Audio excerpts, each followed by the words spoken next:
Yun mga boss, Ford Explorer. Kakabitan ko siya ng bumper light. Ayan. Ito yung bumper light na ang wire niya ay apat. So yung ground, park light, preno, at turning light. Yan, apat. Ngayon, ay kakabit ko lang daw, sabi ni Bossing, ay park light at preno. So dito, check natin. Yan, ito ay pangkanan. Yan. Dito ko ilalagay yan. Ngayon, ang pagbabaklas niyan, puro clip lang yan. Kung makikita nyo, dito nyo yan pagbabasehan. Yan. Napansin nyo ito, pag kayo magkakalas niyan, ang unahin yung tignan, yung ikakabit nyo. Okay? Katulad dito, itong dulo, hook type. At itong kabilang dulo, clip type. Okay, nakuha nyo? Ngayon, ganyan yan. Ang sistema niyan, ang gagawin natin, dito sa tapat na to, ito lang yung pinakang lock. Yan yung pinaka-lock. Pag napisa natin yan, aangatin lang natin to, mahihila na natin yan, tapos hilahin natin papunta dito. Pag nahila natin yung paangat, hilahin natin papunta dito. Kasi ano siya, hook type. Tapos ito ay clip type. Okay, yan yung pinaka-lock niya. Wala siyang tornilyo, puro clip lang siya. So dito, titignan natin dito sa ilalim. Okay, lusot na tayo sa ilalim. Yan, dala-dalawa pa yung ilaw ko. Yan. Dito, kung mapansin nyo, yan yung kukunin nating lock. Pag napisa natin yan, sundutin nyo lang siguro Phillips screw or bahala na kayo, diskarte nyo. Basta't mapindot nyo yung magkabilang gilid na yon para matanggal yung pinakang lock. Dito naman sa kabila, ganun din. Yun.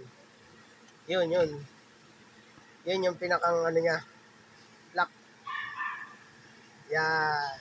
Yan lang susundutin para makuha natin yung reflectorized cover niya na bumper. Para mapalitan na natin ng bumper light, yung umiilaw. Tapos mapansin nyo doon na lang tayo magbubutas yung parang nakakross na yun. Pero tatansyahin na lang natin doon sa wire na ikakabit natin, yung tamaan ng wire. Nagsusum eh. Yan ang tatanggalin natin. So, pipindutin ko na muna yun. Hindi ko lang may bibidyohan at ako lang mag-isang nagkukuha nito. Cameraman na ako at installer pa. Yan. Multi-purpose. So yan, tatanggalin ko na muna yung clip na yan. Yan mga boss, natanggal ko na yung clip sa loob. Yan, ginamitan ko lang siya ng panikwat. Yan. Tapos ay tinulungan kong itulak do sa ilalim. Yan. Tapos ganun lang yan. May hook din siya. Medyo matigas lang dito sa bandang gitna. Gawa ng meron pa siyang clip. Ayan.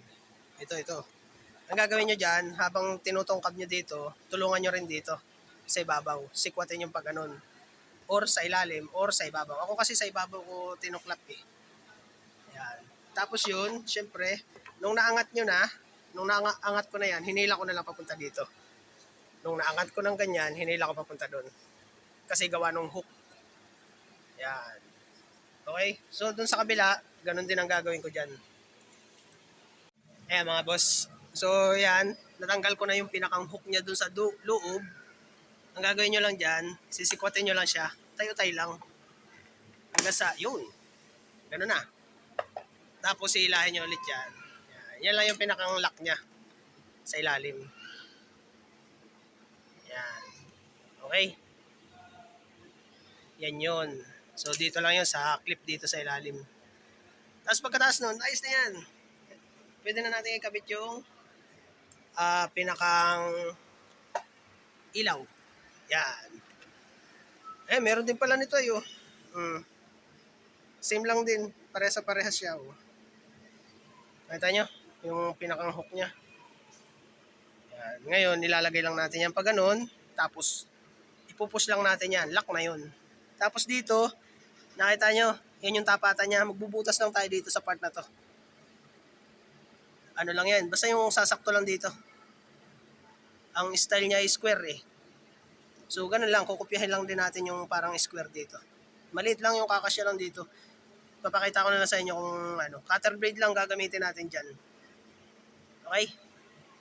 Yan yun. Pero maglilinya na muna ako mula dito. Pakita ko rin sa inyo kung paano magkalas nitong taillight na ito. Okay, nakalas ko na itong left side, mga boss. Ayan. Madali lang naman kalasin. Basic na basic lang. Ang kailangan nyo lang gamitin, panikwat, flat screw na manipis, ang dulo. Pero ito yung improvise ko lang, nakawad na pinitpit. Ayan, manipis lang. Tapos ay socket, number 8. Ayan. Tapos dito, syempre, tungkabin nyo lang dito. Dahan-dahan lang. Ayan. Tapos syempre dito, matutungkab nyo naman yun, kaunting-kaunti lang.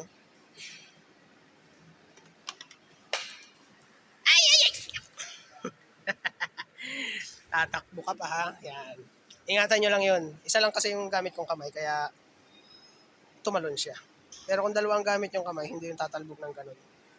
Yan. Yan lang ang clip niyan, dalawa. Tapos syempre dito, ganun din. Yan naman, kahit maalin yung butas niyan, hindi kayo magkakamali dyan. Tapos yan, syempre, tanggalin nyo lang yun.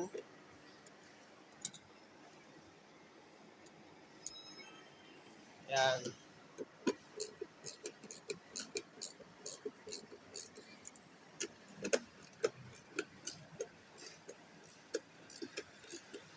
Ganyan lang yan.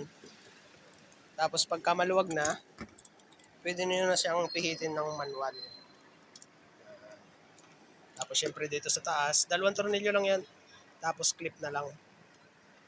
Yan. Pagka natanggal nyo na yon, papalu-paluin nyo lang siya ng kaunti. Tapos ang gawin nyo, hilahin nyo siya papunta dito. Ganyan o.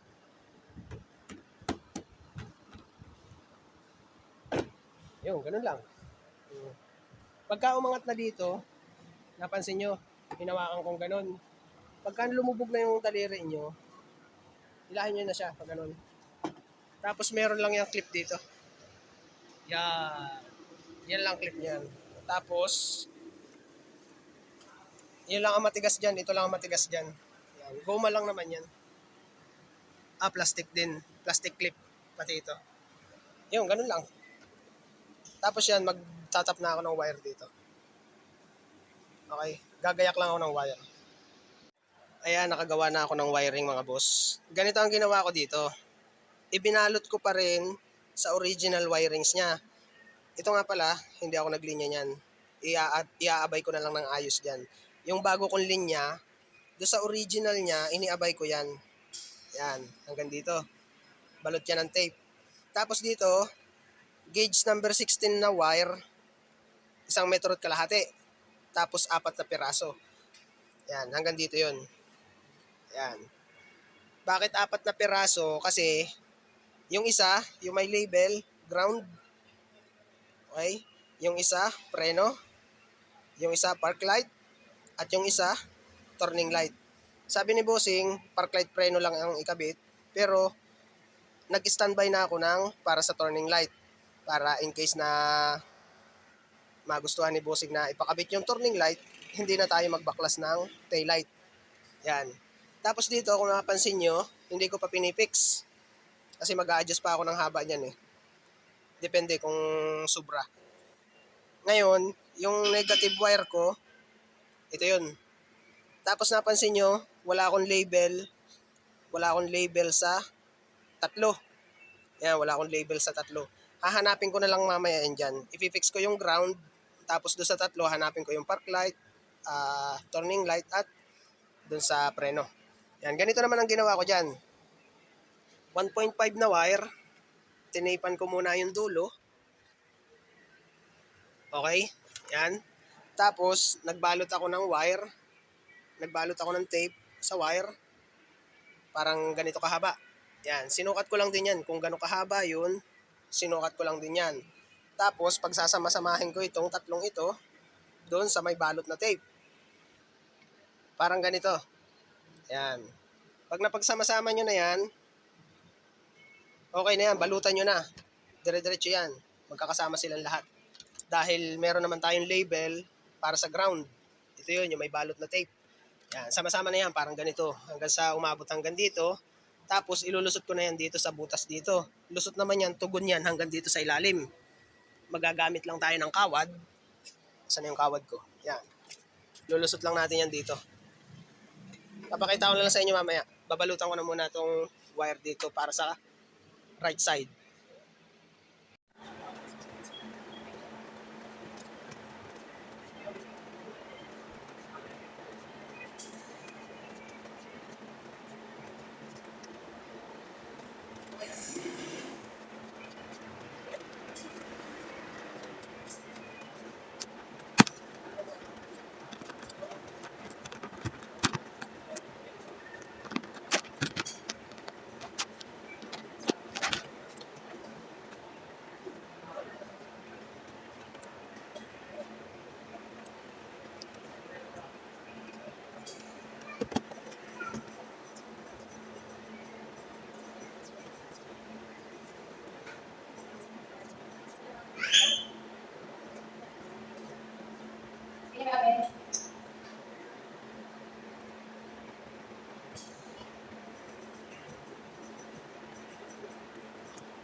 Yun mga boss, nailinya ko na rin.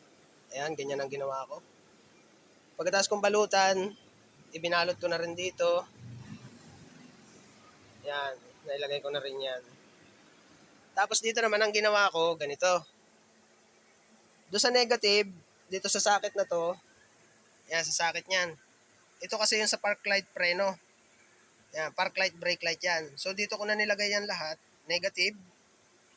Tapos dun sa ibang wire, yan, maalin lang dyan yung park light preno. Tapos ito, turning light yan. Makikita nyo naman yun, yan, turning light yan. Ito kasing nasa ibabaw, reverse. Makikita nyo naman yan dito. Yan, turning light, reverse light. Yan. Tapos yan, naibaba ko na rin dito. Diyan ko yung nilinya. Tapos dito, tingnan nyo. Yung label ko ng ground, binalutan ko na siya. Yan, may balot na yan. Tapos yung tatlong wire, bakante pa. Siguro puputulin ko yan mga hanggang dito. Yan. Kasi nandito lang naman yung paglalagyan ko eh. Yan. Tapos yan, iaayos ko na lang ng pulon dito sa ilalim. Papapakita ko na lang sa inyo. Tapos dito, ililinya ko pa. Ituturo ko na lang sa inyo kung saan ang linya niyan. Magsusundot lang ako ng kawad. Tapos yun, ganyan ang ginawa ko. Naglusot lang ako ng kawad, kinapa ko yan hanggang sa lumampas dito sa ilalim. Yan. Tapos yan, hihilahin ko na lang yan ganyan. Siyempre, aalalayan nyo hanggang sa lumubog yung wire. Yan. Aalalayan nyo yan hanggang lumabas dito. Yung, ganun lang. Ganun lang magpalusot niyan. Tapos yan, titapang ko na lang din yan. Kukuhain ko yung sukat doon sa kabila kung hanggang saan ako magpuputol ng wire. Yun, ganun lang. Ayusin ko na lang din to. Ayan, ganyan din ginawa ko mga boss. Ayan, tinapang ko. Tapos yung tatlo, bakante. Ayan, saka ko na lang puputulin yan. Tatansyahin ko na lang. Siguro mga hanggang dito. Tapos yun, ikakabit ko na ito. Okay na yan, nakalinya na yan. Oh. Safe na yan. Itatap ko na lang pala to. Tatap ko na lang dyan. Same lang din ang ganito. Tapos ituturo ko sa inyo kung paano i-trace yan dito. Para mapagana natin yung ilaw ng bumper light. Yan. Okay? Ayan na nga mga boss. Naitap ko na rin dito sa right side. Okay na yan. Buo na lahat. Nailagay ko na to. So ito puputulin ko na lang. Tsaka doon sa kabila syempre. At ayan na nga, naputol ko na. Hanggang dyan lang ang ginawa ko. Yan. Ground. Tapos hahanapin ko na lang kung alin dyan yung park light, brake light, turning light. Pero yung turning light, hindi ko itatap yun. Dito sa kabila, ganun din. Yan. Ground. Tapos yan. Hanapin ko na lang dyan.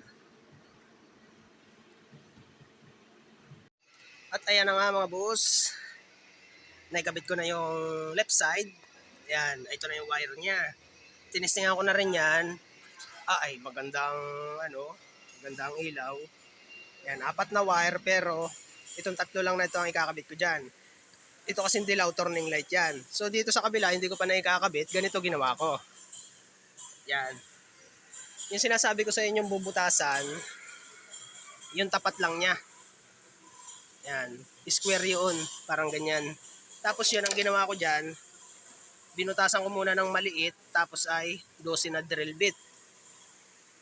Yan. Binutasan ko yan. Saka, kinaterblade ko para maging square. Ayan. Plastic lang naman yan, kaya kayang-kaya yung kahit cutter blade lang gamitin nyo. Tapos syempre, bago ko ikabit yung bumper light, nilinis ko na muna yan. Ginamitan ko siya ng brush. Binrush ko muna. At basahan. Basang-basahan lang. Ayan. So dito, ganito ang pag-i-install niyan. Yan. Pagka nakita nyo nang lumabas doon sa ilalim, hilahin nyo na. Yan. Tapos yan, huwag nyo na munang tatanggalin yung plastic. Tapos yun, mula doon, i-hook nyo yan. Papunta dito.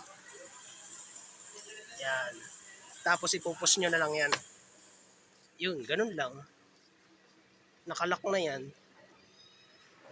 Tapos yan, hindi ko na puputulin yung wire. Kasi, halimbawa, pagka pinutol nyo yan, ang gagawin ko kasi dyan, ganyang kahaba. Pag itong wire na to, yung wire nung bumper light, nagato or nagkaroon ng corrosion, mahaba-haba pa yung puputulin natin. Kesa bagay, sinakto nyo lang siya, edi pag nagka-corrosion, kapos na. Kaya hindi natin dapat putulin yan. Ganyang kahaba pa rin. Tapos ipupulon na lang natin sa ilalim ng maayos. Ayan, ganun lang, pagkakakasan yan. Tapos ito. Ayan. Yung doon sa ibabaw, hindi ko pa na-ipipix. Mamaya na, pagka gumagana na ito. Ayan mga boss, ganito ang una natin gawin dyan. So, naitap ko na yung ground. Ground muna unahin natin dyan. Tapos, balatan nyo bawat dulo ng mga wire. Check natin sa kabila. Ayan, ganun din. Ground muna, tapos balatan nyo bawat dulo ng wire. Tapos unahin natin dyang hanapin yung park light. So switch ko muna yung park light sa sa loob. Ngayon mga boss, naka park light na yan. Ngayon hanapin natin dito, kulay white kasi dito ang park light. Yan, hanapin ko muna yung park light dyan.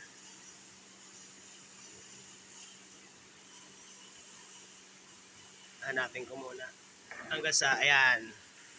So umilaw na, ito yung park light. Ngayon pagka nakita nyo na yon, itutupi nyo muna yan.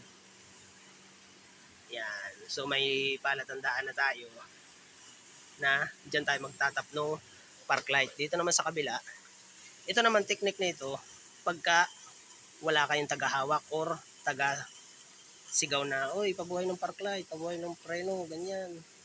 Kaya ang gagawin natin, unahin muna natin yung, ayan, ito yung park light. Ayan, kita nyo. So yung puti, park light, itutupiin na muna natin yan. Ayan. Pagka natupi nyo na yun, patayin nyo na yung park light para safe yung pagtatap nitong puti na ito. Okay, papatayin ko na muna ito, tapos itatap ko na yan. Okay, na-itap ko na. Yan yung sa park light. Ngayon, ang kukunin naman natin dyan, dahil wala tayong mautusan na buksan mo ito, prenuhan mo yan. Ang kukunin naman natin dyan, turning light. Yan, ini-hazard ko muna yan mga boss. I-hazard nyo muna, tapos ito naman yung turning light wire. Yan.